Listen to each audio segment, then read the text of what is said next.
How are you? Good to see you. Hey, everybody.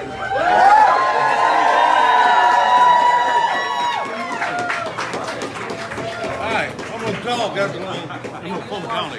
Roosevelt. Who's this? Eloise. And she's so happy. Look at her with no shoes on. She has a great life.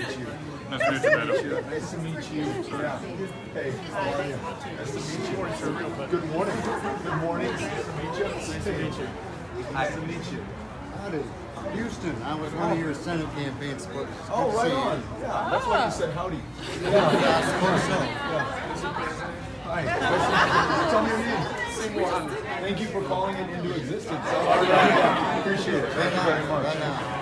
Oh, good job against Ted Cruz. Thank you very much. Yes. Good job. We got close. We got close. And next time you'll get closer. That's right. Yeah. You'll go past. Over the line, Over right? the Yeah, line. absolutely. Thank you.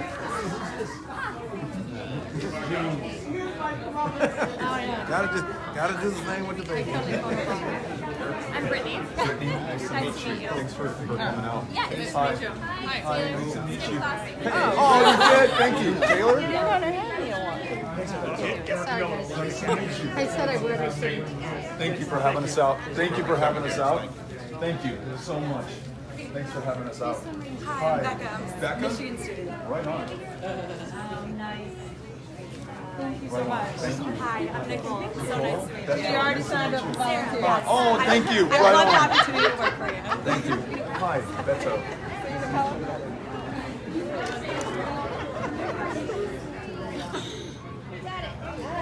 Did you say go blue? Yeah.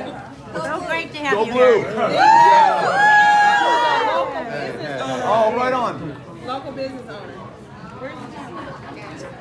Oh, also local business owner. That's all work. Nice to meet you. Realtors Association over here. Tell me your Local name. business owner. Tanisha, Beto. Very nice to meet you.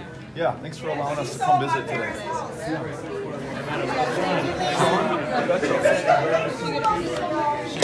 She didn't get her picture.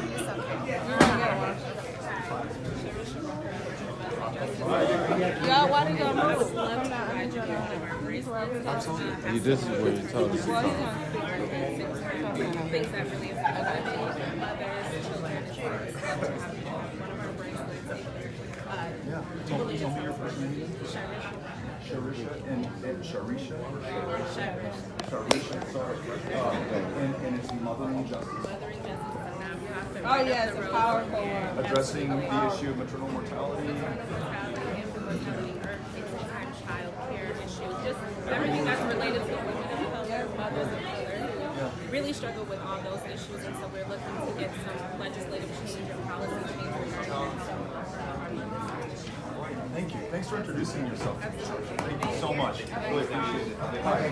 Nice to meet you.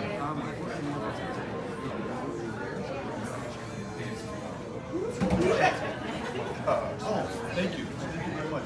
Yeah, do you want to take a picture? Yeah, please. Yeah. Thank you very much. Hey, that's all. No, that's fine.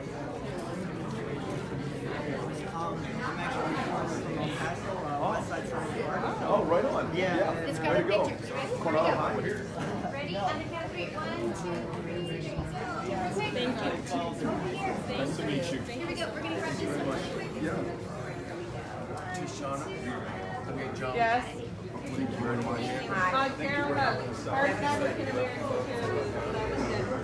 Oh, wonderful. Thank you. Thank you for being here and welcoming us and giving me the chance to be here. May I take a picture with you? Thank you very, very much. Grateful. Nice to meet you. Hi. Thank you for being out. Hey, Rick. Shred. Surfing. Yeah. Placed here.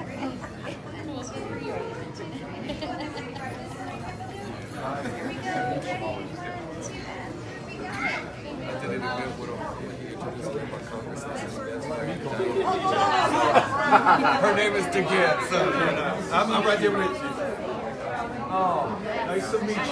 Nice to what you're doing. I really appreciate that. I'm going to take this picture and I'd love to take one with you. Yes. Yeah. Yes. Looking at myself. Would you like to come forward?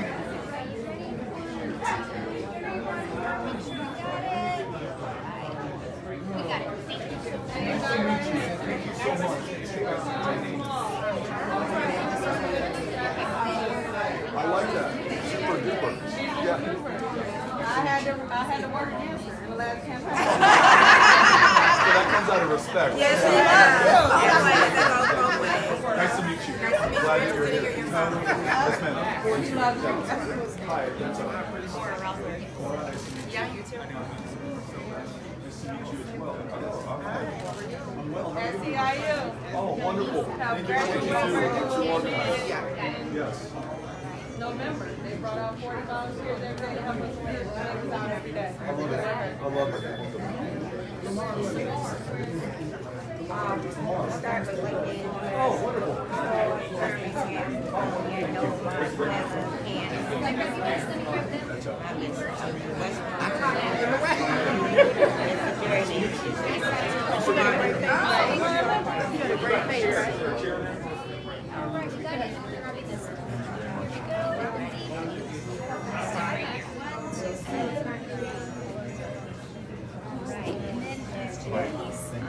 Is going to introduce you. Oh, you're gonna. Janice Marahi. Say your first name? Janice. Okay, thank you. Janice, thank you. Yeah. Honored that you're gonna do this. Okay. Wonderful.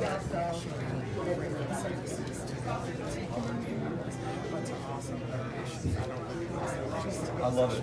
That's where we gotta be, right? Yeah. Thank you for having me and for introducing me. And it's Janice. And I'm gonna confuse you with Teresa. Both names can be Janice. Okay.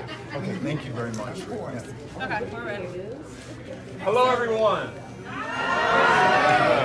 My name is Jonathan Merritt. I'm one of the co-owners, along with David Merritt and Sabrina Swain, here at Narrowway Cafe. We want to thank you for coming today. We know it's an exciting time for everybody here, and we're excited for today as well. We started on this journey a year and a half, opening up this community-based coffee shop. As you can see, that has wonderful tea, coffee, smoothies, baked goods, salads and sandwiches. And so we appreciate everyone for coming today. We hope that you will come again and again and again. And we just want to welcome you here today.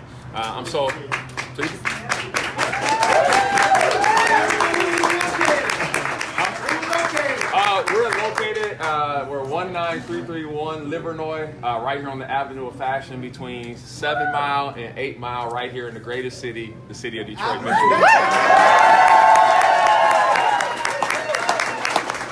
And so without further ado, I would like to introduce Tashana, who's going to speak to us. Hello, everybody. I just want to say thank you to those on Saturday that responded to a text message that didn't really say much about what was happening, but still chose to RSVP and trust me, right? And I want to say thank you to Beto for coming here. He's actually the first candidate that's in Detroit.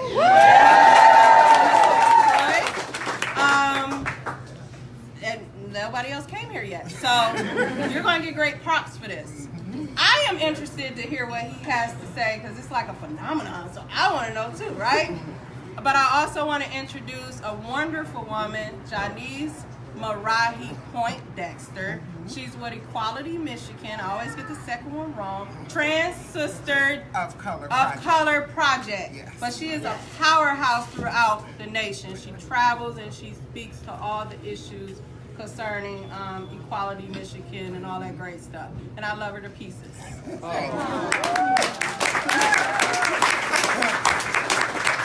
morning, everyone. Like Tashana said, my name is Janice Mizrahi Poindexter, and I have the distinguished pleasure of introducing Mr. Beto. So I did my research regarding kind of his history before I just sign on to people. I like to know what they're about. So I know that you were born in Texas. I know that you're a businessman. And I know some of your issues that stick out to you. But I would like for you to kind of express that to the people so that they get familiar with you, just in case they haven't done their research. So we welcome you to the city of Detroit. We hope that you come here in love and in unity and full connection to connect with the people of this community. And we welcome you. Thank you very much. Janice. Yes. Jonathan, are you okay with me getting up here? Is that all right? Okay. All right. How's everybody doing? I want to thank Tashana for helping to organize, getting the word out, bringing all these great people together. together, Janice for the introduction, for the advocacy work that you do. And she told me as I met her that she is for everyone. And she's not just narrowed by one or two or three issues. Every issue is important to everyone that it's important to. And I love that spirit. I want to make sure that it helps to animate this campaign. I want to thank Jonathan, the owners, the team from the Narrow Way Cafe. I haven't even tried the coffee yet, but I'm looking forward to drinking it on my way out here. I hear it's wonderful. Detroit. So we're looking forward to that. Want to thank everyone who came out to Livernois to welcome us and see us. Already met so many great people just on the way in who I think hold some of the answers to the questions that we and our fellow Americans are posing right now. For example, is there a way to ensure that this great economy is great for everyone? That all of us have an equal opportunity to succeed, to advance in life, to lead lives of dignity, to work jobs that pay a living wage, to accumulate wealth and opportunity for our kids, for everyone's kids, so that they can get a world-class education, be ready to work in a career, have jobs that they are looking forward to. Can we make sure that in this country, the world's greatest democracy, that everyone's genius is reflected at the ballot box, everyone's voice is heard in the conversation, every single one of us has a seat at the table when decisions are made that will disproportionately affect us and our communities, in the great existential challenges that face us, and none greater than climate change, which the scientists tell us is happening beyond the shadow of a doubt, is caused by human activity and human inaction, and that there are 12 years left to us, every single one of this. This rests on all of our shoulders to act while we still can, and to make sure that this world is inhabitable for the generations, the kids, the grandkids, the people of the future who will succeed us on this planet. In other words, we've never faced a set of greater challenges than the ones that are before us now. But I believe, as an American, and I believe in this great country, that this moment also produces our greatest moment of promise. If we can harness the collective energy, ingenuity, creativity, experience, and wisdom of the American people through the single greatest mechanism ever invented to do that, democracy, then we will be up to this moment. We will be more than a match for the challenges that I just described. And those people of the future that I'm talking about are going to look back on this moment in 2019 in Detroit in March, the year before this election is decided. And they're going to look back with pride, grateful for the decisions that we made together and the way in which we decided we were going to do it. Every single one of us is important and deserving of being heard and being treated with respect. Whether you are a Democrat, or an independent, or Republican, whether you vote at all, whether by law you are not allowed to vote at this moment, you are important to me, and I will listen to you. We will not be divided by our differences, whether those are of race, of faith, of geography, how many generations you can count your family in this country, or whether you just got here yesterday. All that matters now at this defining moment of truth is that we are all Americans, we are all human beings, and we are going to treat one another accordingly and do the great work before us. That's why I'm running, to serve you as the next president of the United States.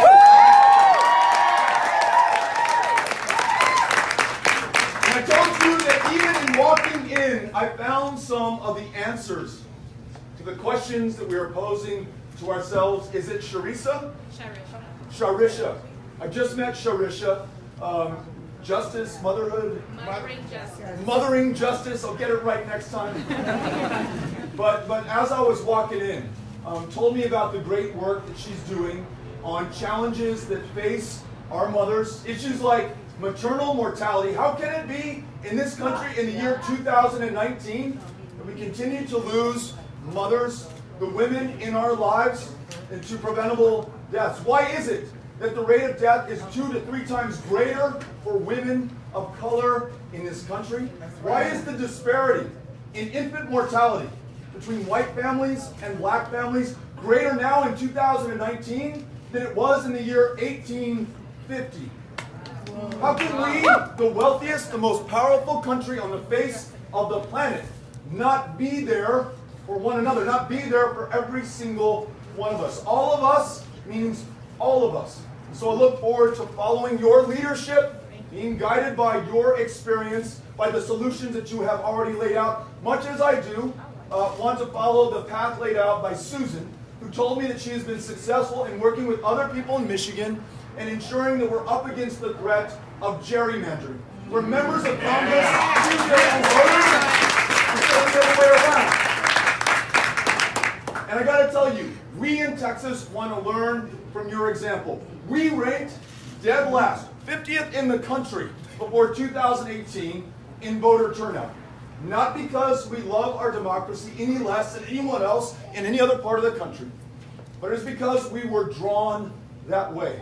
Literally, the courts found 4 separate times in 2017 that people were drawn out of a congressional district solely based on the color of their skin or their country of national origin. Some people not intended to vote, some voices not intended to be heard, and those votes were not cast, and those voices were not raised. As we ensure that we move forward towards ending gerrymandering, especially racial gerrymandering in this country, we can still, in these campaigns, transcend those barriers. And I'll tell you, though we did not win the Senate race in 2018, we came awfully close. 2.6 points if you're counting.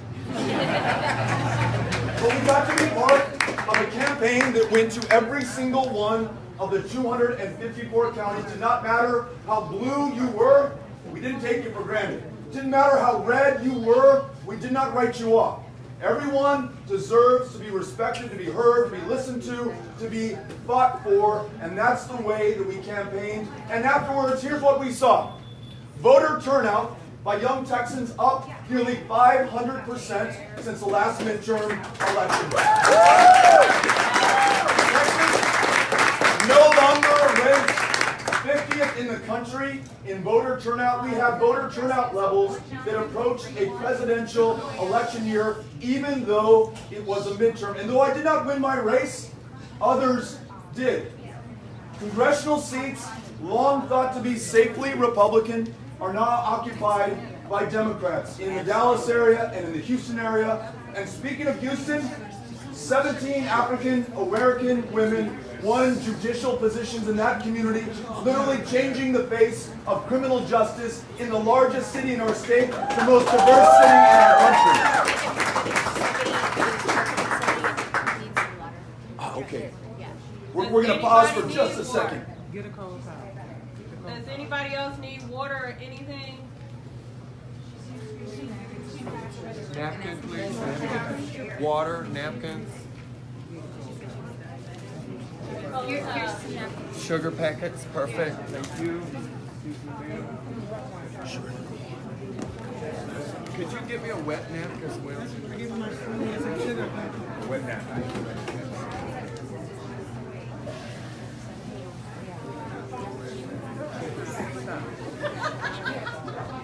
Pass this over. Put it on the back of her neck. Is anybody a nurse? I'm a nurse. She's got one. Who's the nurse? Yes.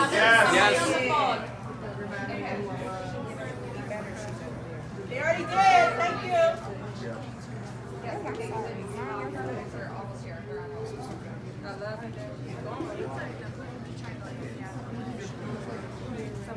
Would it be better for her over here? Is it a back door?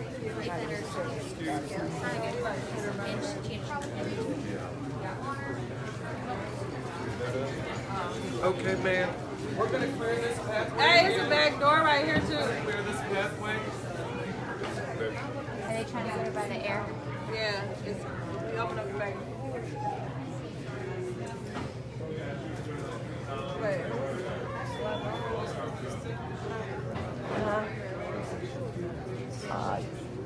Oh, Miss Brown. Yeah. Miss He's so excited. He's so excited. If you want to come sit over here,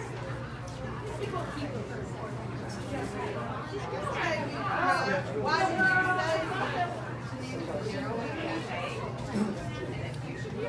you say no, she don't need an ambulance. Anything to get close to you, Beto. No ambulance. No ambulance. The lady next to her is on the phone. Listening to you. Leave me by myself.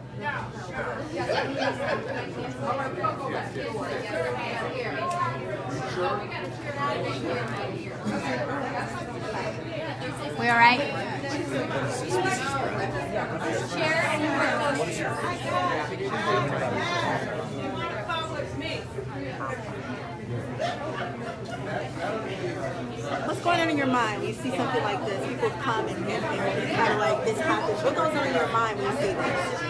This, to me, looks like democracy. This is the way the country is supposed to work. I have no presumption that anyone here is going to support me. They may support someone else, but we're all coming together, treating each give me a other chair. with decency and kindness, and Just asking give me a chair. the important questions about the future of this country. I got it. And then we can have this free again. I got it. Thank you. Thank you so much. Just bring me a chair. Yeah, right here. Excuse me, ma'am. I'm so sorry, ma'am. Excuse me. somebody stay on either side. Okay. Dolores. This is Miss Dolores Brown. Yeah, Miss Brown. Yeah. The Wayne County Senior Queen. All right. All right. I think we're good, Beto. We're good. Let's have a hand for Mrs. Brown.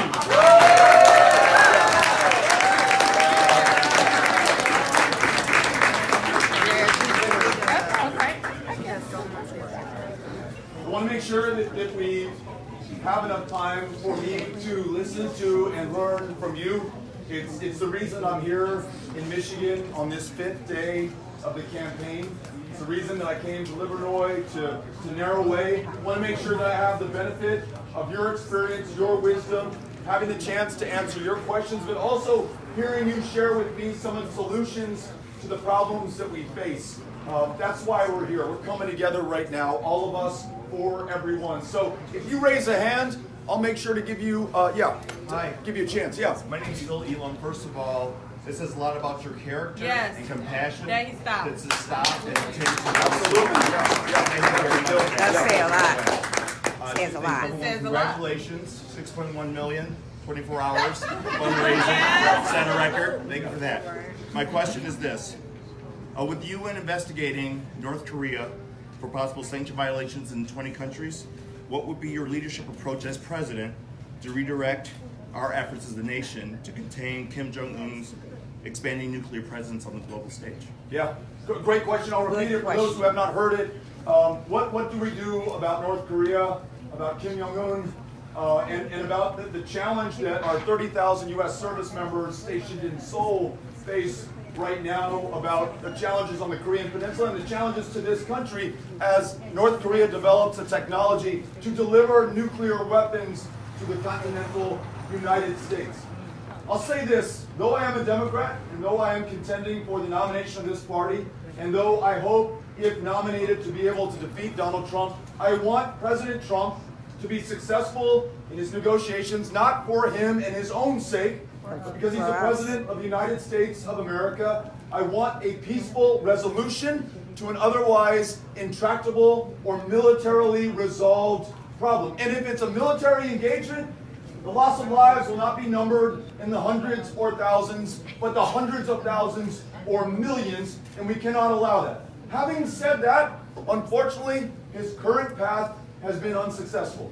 He's bragged about that he has fallen in love with a brutal dictator who kills and starves his own people, who seeks to undermine peace and stability on the peninsula. So I'm all about working with those, including our enemies, to resolve our differences non-violently, But so far, we have not been successful. He has not in any way denuclearized or stopped his pursuit of being able to deliver those nuclear weapons here to the United States. How do we move forward? We're going to have to work with another competitor and sometimes threat to the United States, and that is China. China holds so many of the cards in this part of the world, and without China, I do not think there's any resolution to the dangers in North Korea. We'll also have to work with our traditional allies in the area, those who face the gravest threat from a nuclear armed North Korea, like Japan and like South Korea.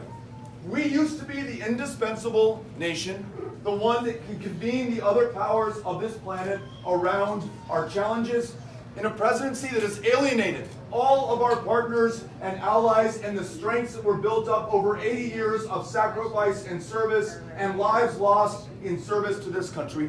We need to regain that standing, work with the other countries on the planet, and make sure that we find peace on the Korean Peninsula. Thank you for the question. I have a question. Appreciate it. Thank you. Yes. I have a question. One of the key issues, definitely for me as a black woman in America, is that there's still some anxiety and fears that I have, definitely traveling, driving out of certain areas, and etc. Now, we recently saw what happened in New Zealand, and it's troubling to me that these type of issues have not been addressed, has not been a concern, and it's actually been blown over. Even the issue with Sandra Bland, these issues impact my nieces, it impacts my cousins, and as a woman of color, it still impacts me. What are you planning to do as a presidential candidate to bring us all together as one country, one nation, that we begin to grow together? What is your plan and what is strategic when it comes to the African American community to make us as black women feel inclusive in your process as well as in your White House if you become president? This is a great question, and I know not everyone can hear it. There's absolutely no way I do the question justice in trying to paraphrase or repeat it. But at its root, how do we address our rhetoric that we're using in this country, the actions that follow, the consequences borne by people of color, primarily black women? Hello. And also referencing the question was the fact that 50 of our fellow human beings just lost their lives in a crime of hatred and Islamophobia in New Zealand. What is our response, not just as president, but as a candidate? First of all, we have to confront the truth and call out what is happening. A Call it out. who calls Mexican immigrants rapists and criminals, a president who wants to ban all Muslim travel to the United States of America because the implication being Muslims are somehow more dangerous or violent than people of other traditions of faith. A president who calls Klansmen and Nazis and white nationalists very fine people. Is giving permission to others in this country and around the world to commit acts of hatred. On the day that President Trump signed his executive order banning Muslim travel to the United States, the mosque in Victoria, Texas, my home state, was burned to the ground. Hate crimes in the United States of America are up every single one of the last 3 years. It's not just the words, it's the actions that follow. When we meet a third grade girl in El Paso, Texas, who happens to be Mexican American and asks us, why does my president not like me? And when I share that with a family in Houston, they tell me that their third grade daughter asked them the same question. She's not Mexican American, but she's Muslim. Wonders if she belongs in this country. What does that do to her conception of herself? What she is capable of? Whether this is the right country for her to grow up in? We cannot do this to each other.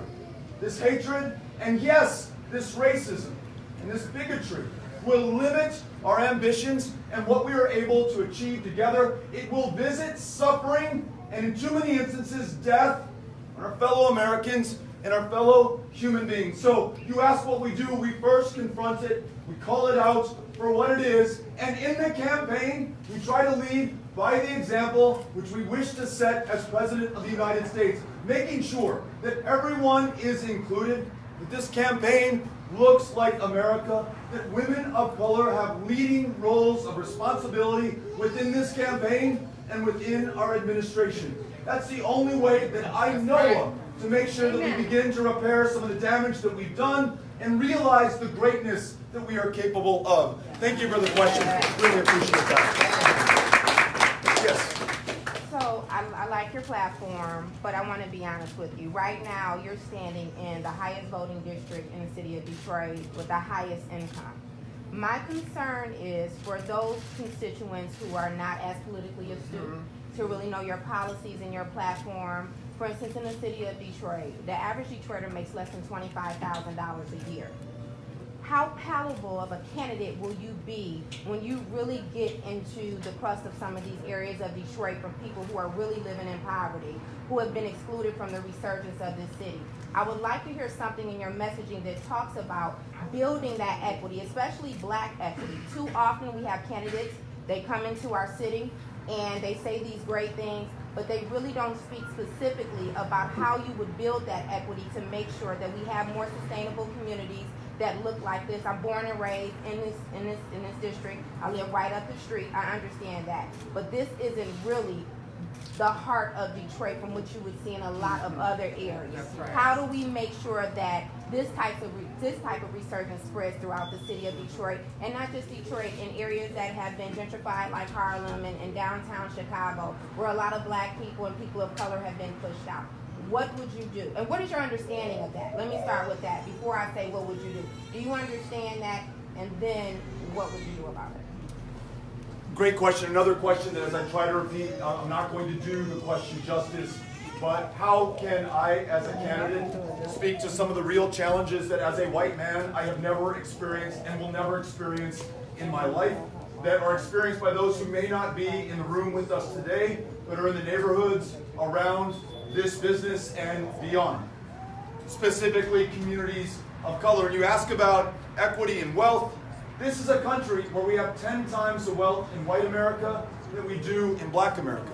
This is a country whose very success and the wealth that some enjoy more than others was built on a foundation of slavery, reinforced through segregation, and continues with suppression. I talked a little bit about that in Texas, but I see it in other places. Yesterday in Milwaukee, I was in the most incarcerated zip code in the United States of America, which begins to explain how we got into this problem in the first place. Though Americans of all races and ethnicities and backgrounds use illegal drugs at the same levels, only some Americans, more likely than not of color, will be arrested, will do jail time, will be forced to check a box on a job application form, meaning that it's less likely that they get the job, and will not qualify for student loans or grants or scholarships that will allow them to rise to their full potential. Some have called our current system of criminal justice the new Jim Crow, because it has been so effective at keeping down people of color. We have the largest prison population of any country, bar none, and it is comprised disproportionately of people of color. When you add to that the redlining, that means it is almost impossible to get a mortgage loan to buy a home and to build wealth that you can pass down to your kids in too many neighborhoods of color. When you have discrimination openly visited on this country by the President of the United States, I begin. Others know from every single day of their waking life, I begin to know the challenges that we are up against right now. As I said in my answer to the last question, it begins with calling out some of the challenges, the reasons behind them, and then investing in the solutions to them. So if you have a disproportionate share of wealth in this country, how do you make it right going forward? I've just been reading an economist named Derek Hamilton, who talks about investing in kids from day one of their lives. Some have referred to this as a baby bond, so that wealth accumulates over time according to your means. If you were born into a lot of money, there's not going to be a lot invested. If you're born to no money at all, there will be more invested. And at the moment, when you are 18, 21 years old, that you can use that seed capital to start a business, to fund your college education, to do something that is an investment in yourself, by extension your community, by extension your country. Those resources are there for you. Resources that were literally stripped from families of color over the last 250 years plus of this country's existence. So, jobs, the maternal mortality, the health care, the education system, our democracy, all of these things intersect in communities of color. When we realize, acknowledge that, and then begin to plan policies that we can implement that make this better, we are really going to call forth the true potential and genius of this country. Having said all that, I have so much left to learn. I readily acknowledge it. That's why when we were in Milwaukee, I was knocking on doors. Not just people who came to us at an event, but people that I went out to meet who had no idea who I am, may not be voting in this primary. I say that doesn't matter. No me importa. We're going to show up nonetheless to listen because they are important, and I have a lot to learn. So I give you that commitment that I will continue to listen, to learn, to be guided by you and others who want to be part of this process. Thank you for the question. Hello. Hi. So I wanted to kind of piggyback off what you said about hate crimes being on the rise here in America, and especially in the past 3 years. So I traveled throughout the country speaking to the violence and the victimization against the LGBTQ community, but I have a really passion for the black trans woman who is being murdered in this country every day, and no investigation, no recourse. A lot of times there's no even follow-up with the family. So I go to court with the ladies that have been shot and killed here, and I do the secondary care with the families and go to the hospitals and the court dates. So I really want to hear about how we can establish protection for us. One of my clients last year was shot in the middle of the afternoon at a gas station. And because we don't have a discrimination order here for LGBT community members from a federal level, when we prosecuted him, we had all the footage and everything from a green light gas station. We could only prosecute him and charge him with ethnic intimidation. That's a real problem when you shoot someone in broad daylight in the middle of the afternoon because they're transgender. It's clearly a hate crime, but we couldn't prosecute it under hate crime because we don't have the ordinance, we don't have the protection. So I really am concerned about the black trans woman because I am a black trans woman, and I also have to respect my privilege in being able to occupy certain spaces. This is not the reality for most of my sisters that look like me and that come from means of me. So I'm really interested in how you'll be intentional about wanting to include us, wanting to protect us. We're not asking for special rights, we're asking for human rights that everyone.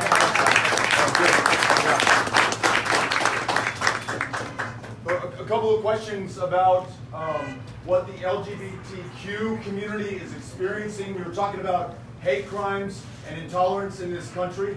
Some are feeling it more than others. And then a specific question about transgender women of color and the violence that is perpetrated against them. What will we do about this? And again, to provide the context and establish where we are. In my home state of Texas, it is a legal defense to kill someone who comes onto you of the same gender. In my home state of Texas, there are 30,000 kids in the foster care system, a foster care system so under-resourced that at Child Protective Services, some kids are sleeping under the desks, on top of the tables. There are not enough available homes. And yet in Texas, you can be too gay to adopt one of those kids into your homes, literally, legally, by law in Texas. That's why as president, I will sign into law the Equality Act, which guarantees the full civil rights of every single man, regardless of their sexual orientation. And on this specific issue, transgender women of color being victims of violence and the crimes not being followed up on or justice not being served, to touch on what I learned yesterday in Milwaukee with this extraordinary organization called Block, we began talking about human trafficking. And young African-American women and young African-American girls who are trafficked in the community of Milwaukee, communities all over this country. And when their parents report them missing for a day, 2 days, 3 days, the police say, well, let's see if she comes back home. As though she did this of her own volition. And very often, that girl, that young woman, is prosecuted as though she were the perpetrator of the crime instead of the victim. When we treat people with this level of basic disrespect, it is no wonder that people feel free to commit these crimes with almost something approaching absolute impunity.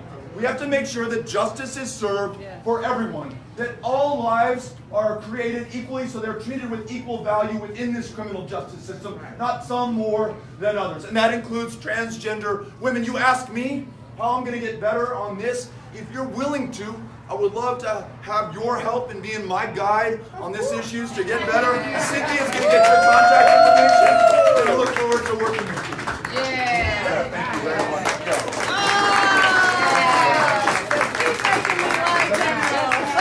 Okay, this is going to be our last question.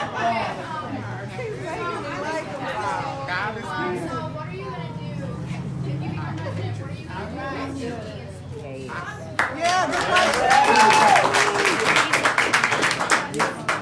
This student asks, what are we going to do together about safety in our schools?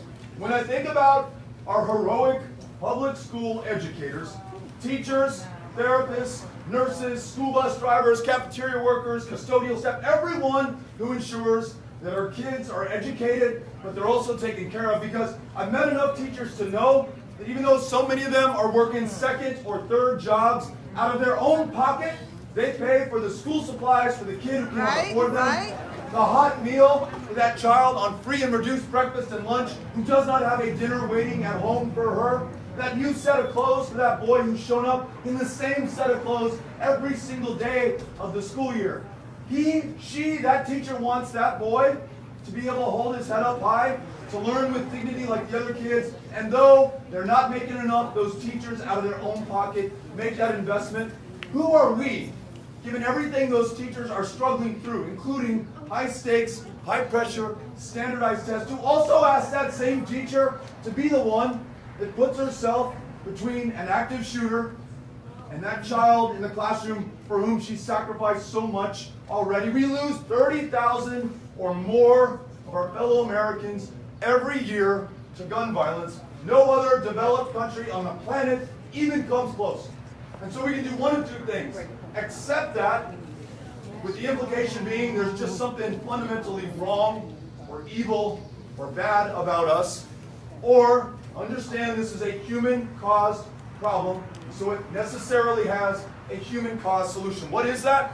One important step that we could take is ensuring that there are universal background checks on every single American who buys a firearm, so that if they run the risk of using that firearm against themselves or against someone in their lives or someone in our lives, we can stop that crime before it happens.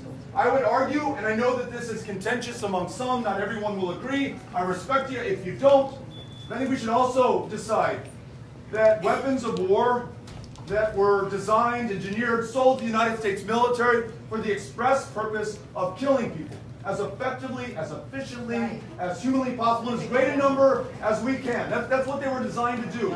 That we no longer sell weapons of war into our communities. And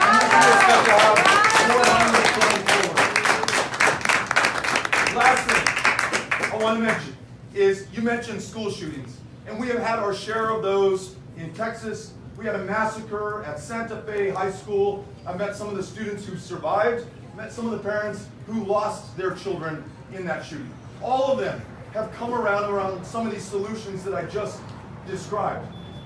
But in addition to these sensational tragedies, let us also acknowledge, one or two at a time, every day in so many of our communities, in every state in this country, we are losing people so often, so quickly, that it has become numbingly common, and their names do not even appear on the news or on the headlines of the newspaper. So when we're talking about gun violence, let's acknowledge that there are a lot of people whose deaths are never known, never remembered, because they were never reported, as though their lives did not matter for as much. When we're coming up with the solutions to gun violence and through gun safety, let's make sure those solutions serve everyone in every single community. Thanks for asking a great question.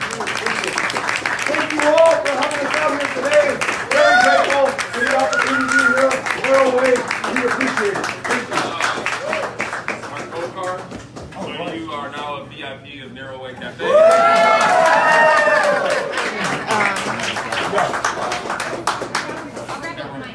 Thank you for letting us come today. Thank you. We are very much.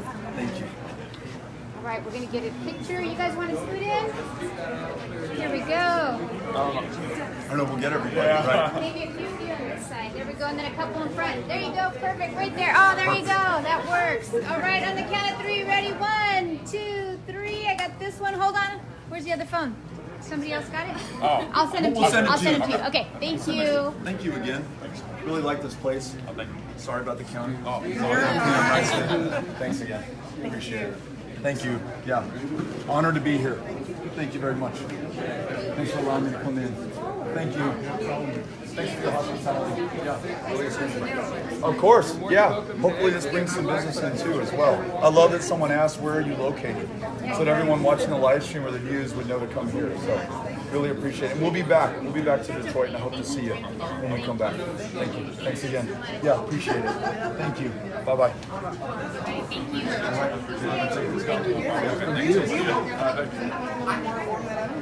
This is perfect. Yeah, because I've had 3 or 4 cups, so any more and it'll be too much. Thanks.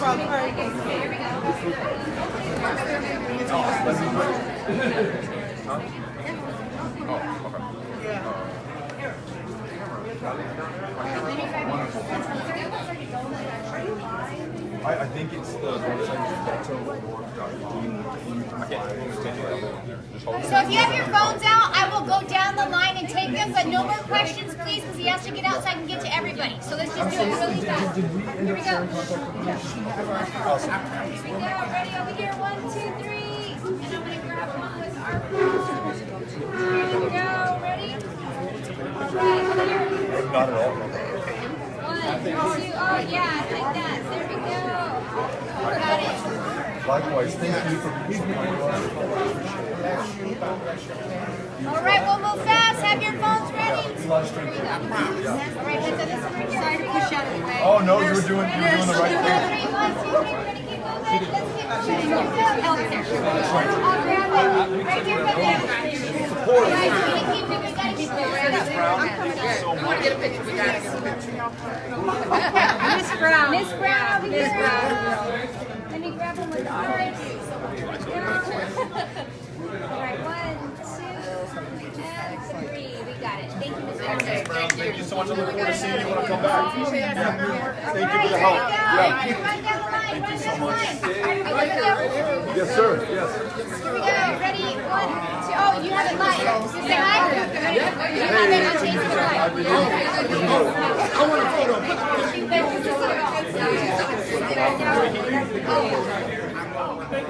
Here's Cynthia, I'll send a picture. All right, here we go. Ready? 1, 2, 3. Got it.